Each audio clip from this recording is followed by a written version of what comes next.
Des maths à tous, bienvenue sur Révélez vos talents, 40 minutes de podcast au service de votre performance. Dans chaque épisode, nous allons rencontrer une personne au parcours inspirant. On va découvrir ensemble comment elle a réussi à affronter les difficultés de la vie, à se remettre en question, à garder son enthousiasme pour aller de l'avant et réussir ses objectifs. Parce que dans toutes ces histoires de performance, d'espoir et de persévérance, il y a plein de clés qui peuvent nous servir à tous. Et grâce à ça, vous aussi, vous pourrez devenir l'architecte de votre réussite. Ici Christelle Blandin, et je vous envoie aujourd'hui une bonne dose de motivation. M, L, XL, je vous parle pas de taille de vêtements ici, mais de format des épreuves de course. Alors laissez-vous porter. On va parler course à pied, on va parler natation, on va parler vélo, on va parler mentor, on va parler des doutes et des choix de vie que l'on veut faire quand on est un étudiant et qu'on voudrait toucher les étoiles. J'ai commencé le sport très jeune, mes parents voulaient d'entrée de jeu que j'en fasse un, quel qu'il soit, et j'ai commencé, je dirais, vers mes 6 ans en fait, par le foot. Donc tu commences le foot à 6 ans, combien de temps tu joues au foot ? 4 ans. Qu'est-ce qui fait qu'à un moment donné tu passes dans un autre sport ? Alors il se trouve que mon grand-père, avec qui je passais beaucoup de temps à ce moment-là, jouait au tennis de table. Et quand mes parents pouvaient pas nous garder, moi et ma sœur, ils m'envoyaient chez mes grands-parents. Et c'est à partir de ce moment-là où en fait, quand il allait à ses entraînements, je le suivais. Et j'ai commencé à vraiment bien adhérer au tennis de table, parce qu'il me laissait même jouer avec ses amis à la salle.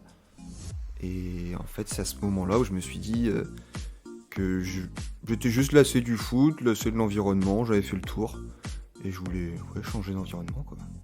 Donc tu commences le tennis de table avec ton grand-père. Tu joues différents niveaux ou tu joues juste en dilettante ? Qu'est-ce qui se passe ? T'étais jeune à l'époque ? Ouais, c'est ça, je suis jeune à l'époque, donc j'ai 10 ans. Je joue principalement en dilettante, mais mon grand-père et moi avions un truc en commun qui est l'esprit de compétition. Et c'est un truc que j'ai toujours actuellement, que j'ai réussi à tempérer avec le temps. Mais ouais, c'était quelque chose qui me liait beaucoup à lui, et du coup c'est ça qui me faisait... qui me donnait envie déjà de progresser en tennis de table et de plus passer juste sous le stade de l'amusement. Donc tu commences les compétitions, t'as quel âge ? J'ai 10 ans et demi, 11 ans. Ouais. Et tu performes tout de suite ou alors tu mets un petit peu de temps à monter en puissance ? Je performe dès mon premier tournoi, je le gagne. C'était un peu une expérience très particulière parce que je comprenais pas ce qui m'arrivait, je pensais pas pouvoir tout gagner comme ça d'un coup. Et tous les matchs, je les gagnais vraiment avec tous les premiers matchs, je les gagnais avec une certaine aisance. Et arrivé en finale, là, il y avait vraiment quelqu'un qui me posait problème, que je ne connaissais pas. Et allez, on va dire que les 5-6 premiers points, il les gagne. Et là, je savais pas comment gérer mon stress dans ces situations. Et je fonds en larmes. Devant tout un public, vraiment une atmosphère que je comprenais pas et que j'avais du mal à calculer. Et en fin de compte, je réussis à me calmer, il commence à faire des fautes par lui-même et ça me remet dans le match et c'est comme ça que je gagne. Et au moment où tu fonds en larmes, est-ce que tu as le souvenir de ce qui se passe ? Est-ce que ton grand-père était présent ? Est-ce qu'il vient t'aider ? Ou tu restes tout seul dans tes souvenirs, il n'y a personne qui vient t'aider, c'est seulement toi qui arrive à te remettre dans le match ? C'est seulement moi qui arrive à me remettre dans le match. Bon, bien sûr, il y a mes parents qui m'encouragent à côté de ça. Mais là, le stress est tellement intense que j'arrive plus à penser à autre chose que le match. Donc mon grand-père, à ce moment-là, il est un peu de côté. D'accord. Et maintenant, comment tu peux, avec le recul, puisqu'il y a 10 ans qui se sont passés, comment tu analyses cette première impression d'un match avec j'ai envie de gagner, tout se passe bien, et puis j'ai une difficulté, et là je pleure. Est-ce que le pleur est salvateur ? Est-ce que c'est ça qui t'a permis de performer ? Ou alors ça aurait pu faire l'effet inverse en fait ? Comment tu interprètes le fait que les larmes, à quoi elles ont servi ces larmes ? Ces larmes, elles ont dû servir sur le coup à extérioriser, mais très franchement, il y avait... Avec du recul, c'était j'ai même un sentiment de honte quand j'y repense, et même quand j'en rediscute avec mes parents, c'est des images qui nous restent en tête, mais vraiment c'est pas ça qui m'a fait gagner. Je pense que c'est vraiment plutôt le fait que de lui-même il commence à faire des erreurs et que je me dise bon, en fait il y a peut-être moyen de gagner en changeant, en m'adaptant, en changeant mon style de jeu, trouver ce qu'il aime, ce qu'il aime pas, et voilà, jouer sur ses défauts, quoi. D'accord. Et donc, ce parcours en tennis de table, il dure combien de temps dans ta carrière de joueur ? Il dure 4 ans. Je fais 2 ans donc dans mon club, dans ma petite commune à Guilherme, où il y a vraiment beaucoup plus une ambiance famille. Et ensuite, je suis recruté par le club de Guy Pava, où là, je pars avec un de mes amis de Guilherme, avec qui on marchait pas mal en tennis de table.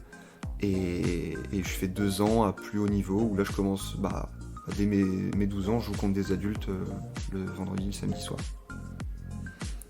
Pourquoi tu choisis l'arrêt de ce sport ? Qu'est-ce qui se passe pour qu'à un moment donné, il y ait un stop ?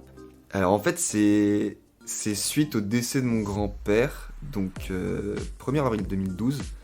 Et à ce moment-là, je recherchais une attache. Et ça a été une phase très trouble, où le tennis de table, je voyais plus comment avancer. Pareil, avec le temps, je pensais avoir fait un peu le tour. Et puis, comme mes grands-parents habitent dans la même commune, j'allais régulièrement chez eux. Donc là, en l'occurrence, j'allais chez ma grand-mère. Et dans le garage, il restait le vélo de mon grand-père. Donc un vélo qui était de très haut de gamme pour l'époque. Et en carbone, je m'étais dit, j'ai demandé à ma grand-mère, j'ai demandé à mes parents, ça m'intéresserait de tester. Et ma grand-mère m'a laissé l'occasion de tester. Mes parents m'ont dit, si t'as l'aval de ta grand-mère, écoute, pas te bloquer. Puis je suis parti sur le vélo comme ça. Tu perds ton grand-père. Est-ce que on a compris que ton grand-père était associé au tennis de table, puisque c'est lui qui t'a fait découvrir ce sport ? Il y avait forcément une rupture à son décès. T'as senti qu'il y avait vraiment une rupture et que tu pouvais pas continuer ce sport ? C'était pas uniquement ça. Parce que comme j'ai dit, je pensais avoir fait le tour aussi. Mais ouais, clairement, comme j'avais démarré avec lui, là je me voyais pas continuer seul non plus. Est-ce que tu l'associes à une remise en question, ou juste ce vélo arrive comme une opportunité ? Je pense que ça arrivait un peu comme une opportunité, parce que je voyais, donc avec les entraînements, on commençait à mettre un peu d'intensité vraiment au tennis de table avec mon groupe. Et quand il y avait de l'endurance, des exercices donc autres que le jeu uniquement de raquette, je remarquais que ça me correspondait bien. Je peux pas dire que sur le moment j'appréciais, mais je voyais que par rapport aux autres, ça marchait bien. Donc je m'étais dit, là j'ai peut-être moyen de refaire un lien avec lui, même s'il est plus là, en partant sur un sport d'endurance que j'adorais regarder à la télé. Donc, Tu savais que ton grand-père faisait du vélo ? Oui, je savais qu'il en faisait. Et jamais, avant son décès, vous aviez eu l'opportunité de partager ces moments-là ensemble ? On l'a fait une fois, on l'a fait plusieurs fois, mais une fois on a fait vraiment, je me rappelle, 20 km autour de la commune, c'était à VTT. Et lui il faisait vraiment du vélo de route, partait sur des sorties, au minimum il y en avait pour 70 km. Donc jamais ça me venait à l'esprit de pouvoir le faire à 10 ans, à 11 ans, quand je faisais du tennis de table. Donc c'était un peu différent sur ce plan-là. Quand tu commences le vélo, qu'est-ce que tu en attends de ce vélo ? Parce que c'est assez symbolique de partir sur le vélo de son grand-père, qui a été son mentor pour le tennis de table. Et là, tu pars avec son propre vélo faire un petit tour et qui va devenir un des éléments de ton sport actuel. Ouais. Quand je prends le vélo, la plus grande zone de stress, c'est de pas tomber, pas me faire rentrer dedans par une voiture, par exemple. Parce que je pense que j'ai un petit côté matérialiste en plus. Et puis, comme c'est vraiment quelque chose là qui me liait à lui, je voulais vraiment qu'il ne lui arrive rien. À ton échelle, comment tu interprètes cette relation encore parce qu'il est toujours là en fait ? Ouais, en fait, je voulais vraiment amener le vélo avec moi, parce que, donc, comme je l'ai dit, c'est quelque chose qui m'attachait à lui, et on me rappelait souvent que j'étais en pleine croissance, et que le vélo, il y a un moment, il allait plus être à ma taille, mais je voulais, tant que possible, s'il fallait rallonger quelques parties, Je voulais je voulais que le vélo reste tel qu'il était et que je continue de rouler avec. Et il y a même eu des fois où je me suis retrouvé à envoyer ce vélo. On partait en vacances avec mes parents, typiquement dans les Pyrénées, et j'avais 13 ans et demi. Et donc j'ai fait la demande d'amener le vélo avec nous pour que j'aille grimper des cols avec. Et juste même si mon père voulait me suivre, il y avait des moments où il pouvait plus le faire. Je partais tout seul, je me retrouvais seul dans la montagne, mais avec le vélo de mon grand-père. Du coup, j'avais un sentiment de continuer de créer du lien, ou de maintenir ce lien, du moins. Le sport que tu fais aujourd'hui, c'est quoi ? Actuellement, je suis triathlète, donc je pratique le triathlon. Je fais la natation, vélo, course à pied, tout ça en une seule course, sur des distances qui vont donc du format S. Ça fait 750 mètres de natation, 20 km de vélo, 5 km de course à pied. Très récemment, donc le format Alpha Ironman, ou L, où là on fait 1900 mètres de natation, 90 km de vélo et un semi-marathon. Du vélo, comment on met en plus la natation et la course à pied dans un parcours comme le tien ?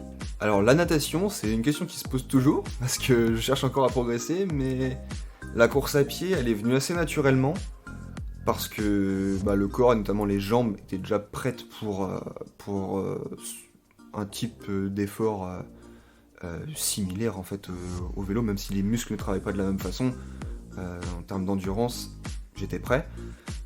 Et en fait, ce qui s'est passé, c'est que j'ai eu une phase où, après le bac, je suis parti sur Lorient en IUT, où là, dans cette période, j'avais plus goût au vélo, j'enchaînais les chutes et les maladies, et c'était une période à laquelle il fallait vraiment commencer à mettre un volume important, et je n'avais plus du tout l'envie, et je commençais à perdre un peu foi, trouver de la redondance dans le fait de partir tous les week-ends, on va faire 100 km, et c'est une routine un peu que je trouvais ennuyante à la longue, et donc je m'étais dit que j'allais juste m'entretenir en faisant de la course à pied.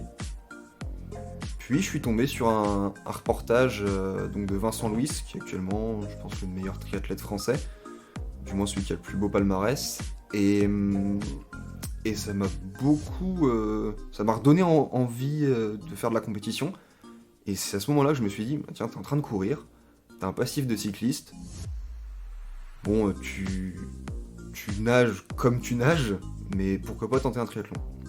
Est-ce que du coup Vincent est devenu le nouveau mentor et ton grand-père lui a laissé la place ?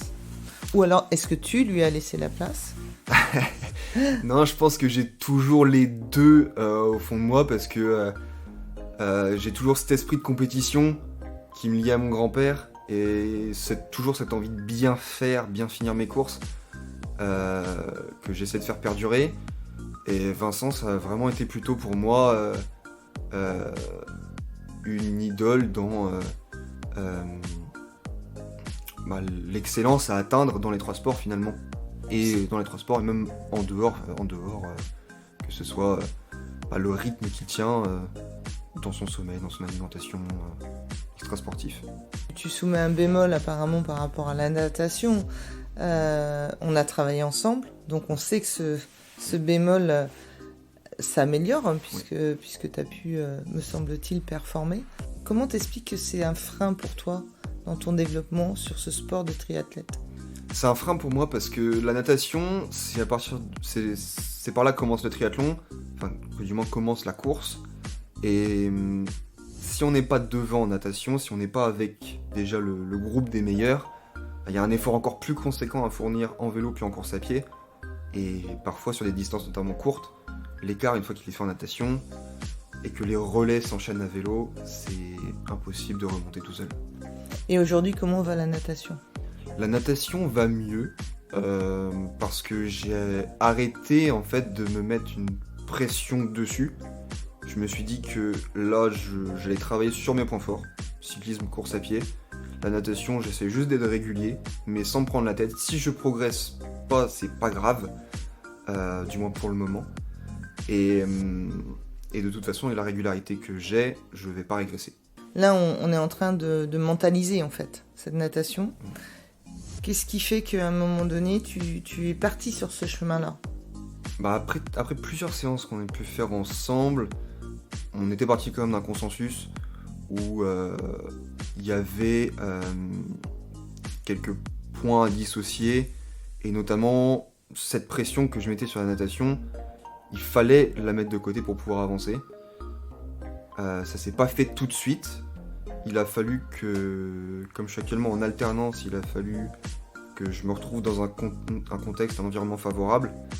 Et à partir de ce moment-là, une fois que ma situation était posée, c'est là où j'ai pu vraiment me dire, bon ok, voilà, natation progressera peut-être pas ou peu, et on prendra ce qu'il y a à prendre, quoi.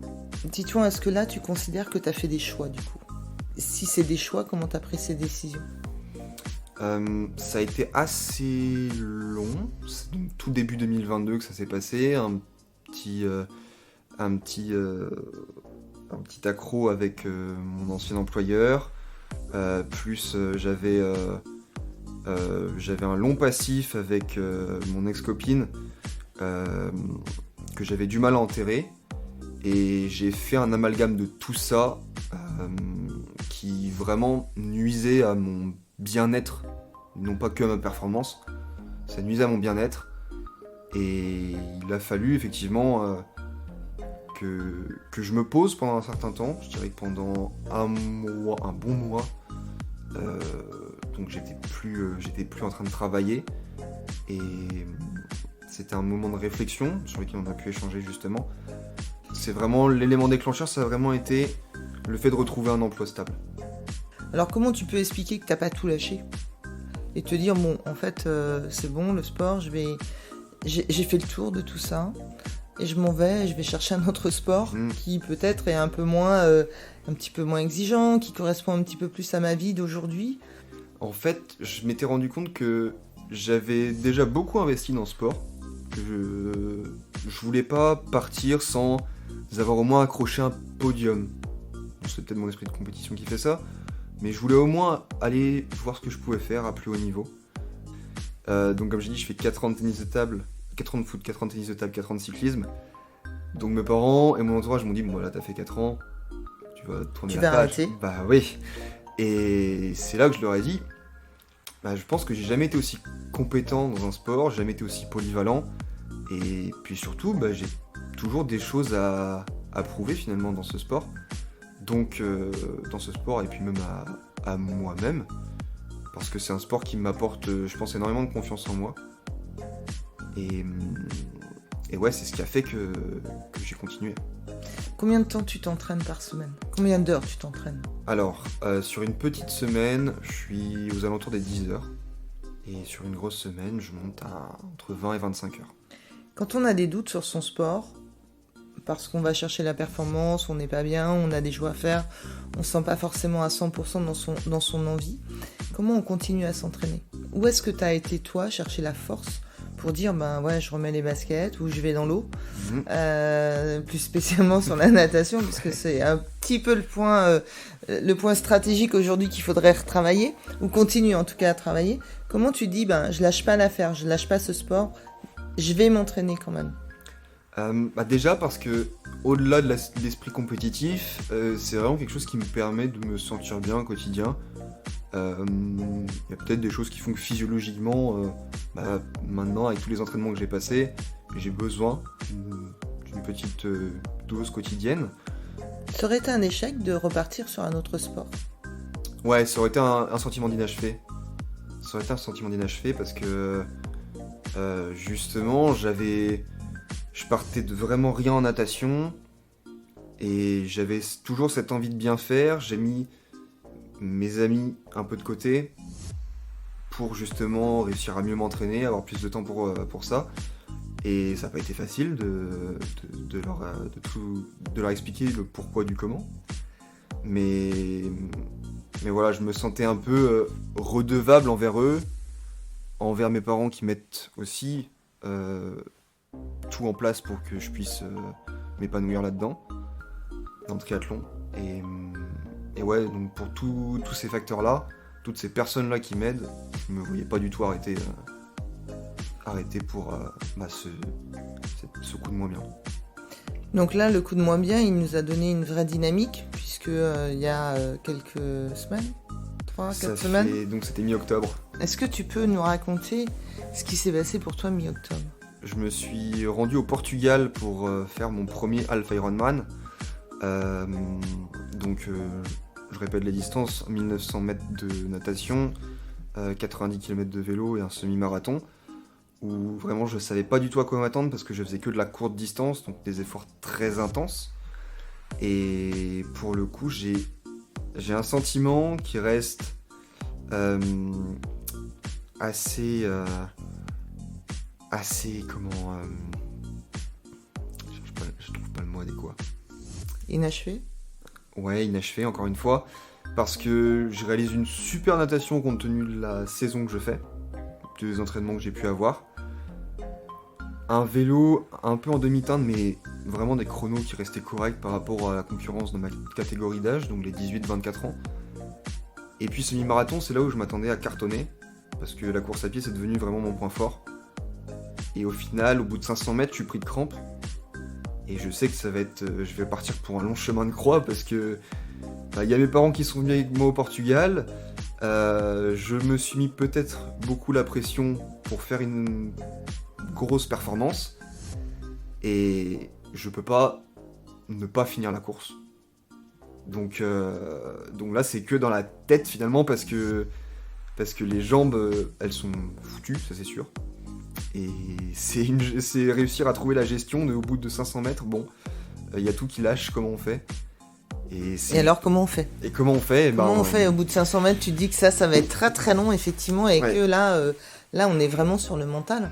Ouais, parce que au préalable, je m'étais mis en tête de me concentrer sur telle allure en course à pied. Mais on se rend compte qu'on peut plus rien tenir, donc au final, c'est repenser. Je me suis vraiment mis à repenser à tous les bons moments que j'ai pu passer, que ce soit avec ma famille, avec mes amis, amis et famille. Donc ma famille était sur place, mais j'avais tout un groupe WhatsApp que j'avais créé en amont parce que je savais qu'ils voulaient suivre cette course. Et je me disais, bon là, ils doivent être en train de tous échanger. Ils suivent sur l'application avec le tracker où je suis à tel et tel moment. Donc pour toutes les soirées où t'as dit non, pour toutes les petites sorties à droite à gauche, les chasses sous-marines que t'as annulées, les petits cinémas, les petits bowling, là tu vas juste te taire et finir quoi. Tu te sentais pas redevable, mais en tout cas c'était les récompenser aussi d'avoir accepté que tu sois pas avec eux, c'était ça que tu voulais. Ouais. Et du coup, tu finis combien sur cette épreuve ? Donc sur cette épreuve, je finis 69e au général. Donc il y avait 2200 finishers, il me semble. Et parmi les amateurs, puisqu'il y avait des professionnels qui étaient là, il y avait 45 professionnels, il me semble. Parmi les amateurs, je finis 31e. Comment tu te sens par rapport à ça ? Alors les 2 premiers jours, j'ai eu beaucoup de mal à digérer parce que vraiment, comme je disais, la course à pied... C'était pour toi un échec ? C'était un échec. D'accord. C'était un échec. Mais avec du recul, je me dis que je finis 31e, 9e donc de ma catégorie d'âge. Et il y a encore une grosse marge. Parce que mon point fort, j'ai pas pu l'exploiter comme je voulais. Et la natation, je m'y suis entraîné comme j'ai pu. Et je sais que si je me donne plus de temps... Sur un malentendu, ça peut fonctionner des fois en fait. Hein. Voilà. C'est ce qu'on avait dit. Voilà. Parce que là, tu arrives 9e, mais il y a eu des courses avant. C'est ça. Ici que tu as gagné. Ouais. Tu as savouré toutes les courses que tu as fait. Le premier triathlon que je gagne, donc c'était fin juillet du côté de Plouescat, donc dans le Nord Finistère, où là, j'avais un peu le sentiment de l'imposteur qui se dégageait parce que, en fait, je me suis retrouvé sur une compétition où les gens qui s'étaient inscrits n'étaient pas forcément de gros nageurs, ou du moins ceux qui étaient gros nageurs n'arrivaient pas à enchaîner sur le vélo ou sur la course à pied. Et je me suis retrouvé le plus complet dans cette histoire. Et ça m'a fait vraiment bizarre parce que je me voyais pas gagner, pas aujourd'hui, quoi. Et pourtant, ça a été le cas. Et là, ça a été un déclic comme quoi, je suis peut-être fait pour ça, j'ai peut-être ça en moi. Et du moins, j'ai la discipline pour.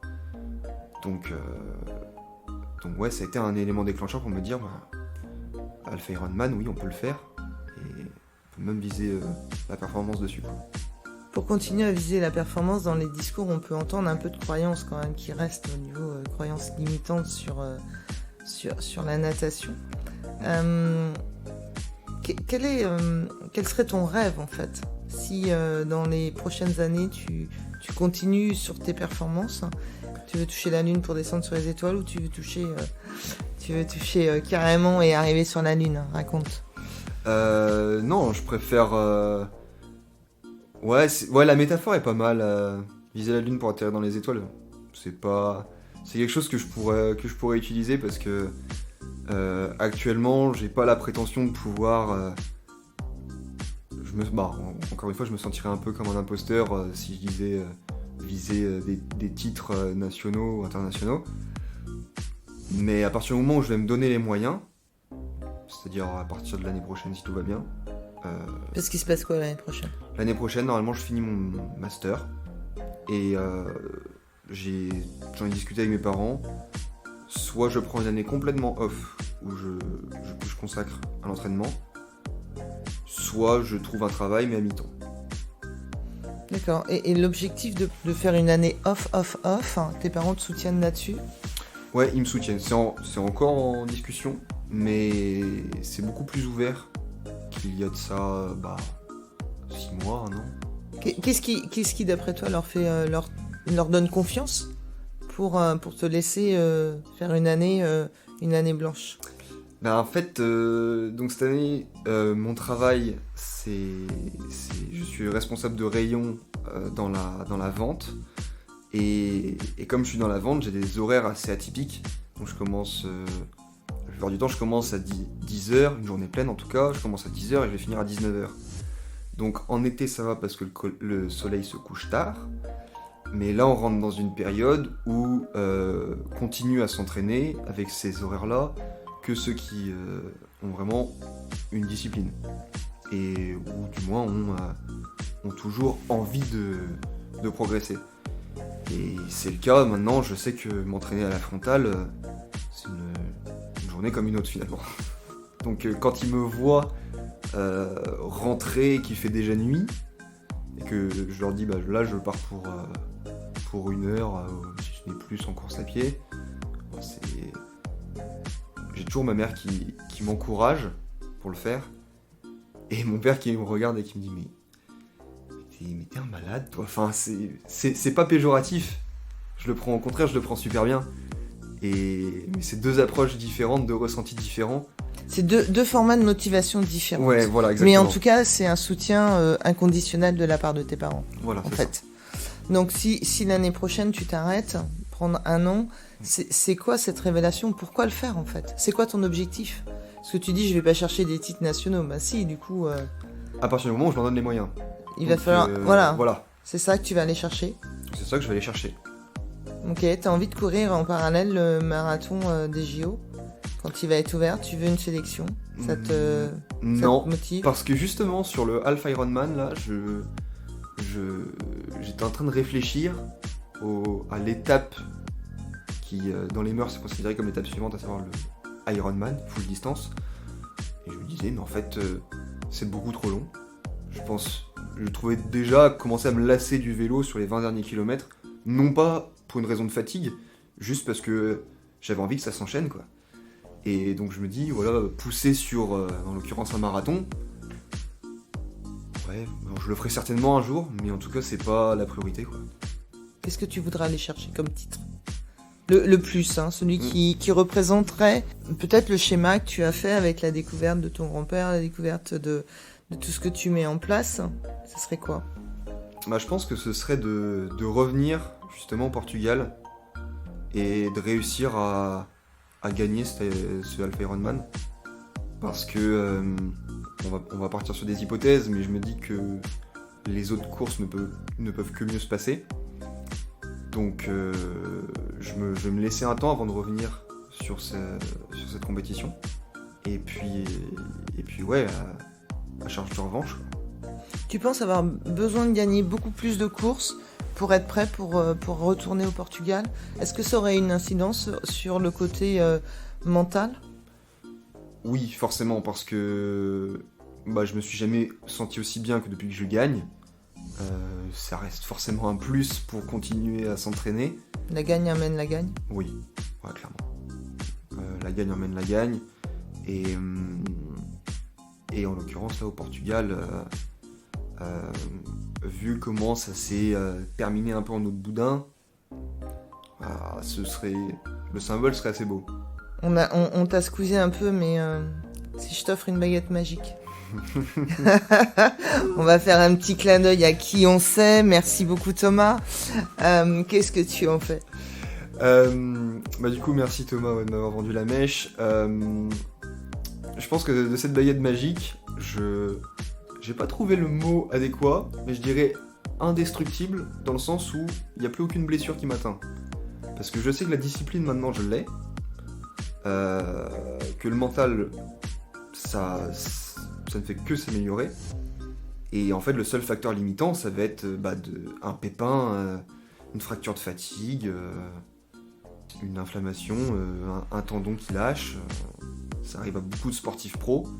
C'est arrivé d'ailleurs à Vincent Louis il y a très peu de temps.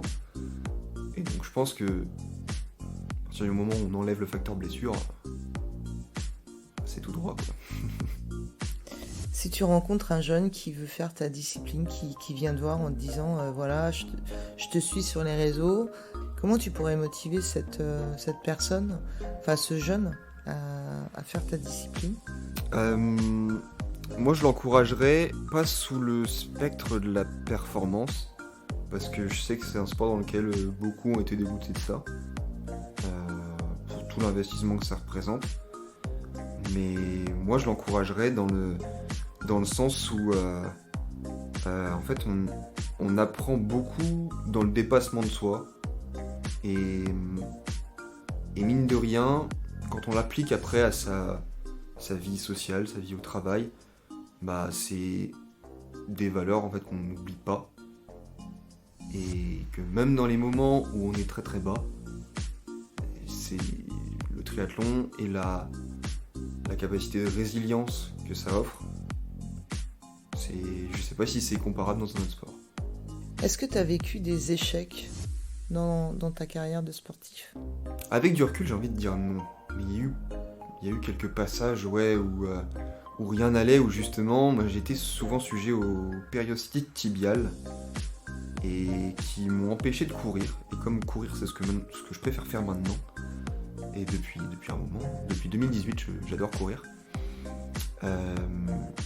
ces périostites étaient devenues tellement récurrentes que je pense que j'en ai fait une blessure mentale, où le moindre pépin, le moindre faux mouvement sur le sol, j'avais l'impression de ressentir la douleur arrivé à un certain stade, et je pense qu'en fait avec le temps, il y a peut-être eu 6 mois où je pensais être blessé, je l'étais pas du tout. Et comment t'es sorti de cet état d'esprit en fait? En fait c'était pas tout seul, vraiment dans tout mon parcours, je pense que seul ça aurait été compliqué. Et en fait, je suis entouré par l'un de mes amis qui est maintenant mon coach, et qui est mon coach depuis que j'ai démarré le triathlon.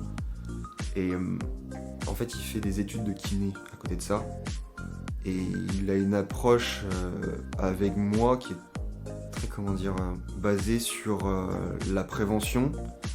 Je sais pas comment il fait, mais il arrive à me rassurer dans tous les moments, dans tous les doutes que je peux avoir, que ce soit sur ma forme et sur mes blessures justement, parce qu'il s'y connaît. Il arrive toujours à me rassurer, et c'est vraiment ce serait compliqué de continuer le triathlon sans cette personne. On peut dire être heureux dans la performance, c'est aussi savoir s'entourer et accepter les mains tendues. Voilà, carrément. Je sais, il doit bien en avoir, hein, mais je sais pas comment ils font ceux qui se débrouillent seuls. En tout cas, toi, c'est pas ton schéma. C'est pas mon schéma.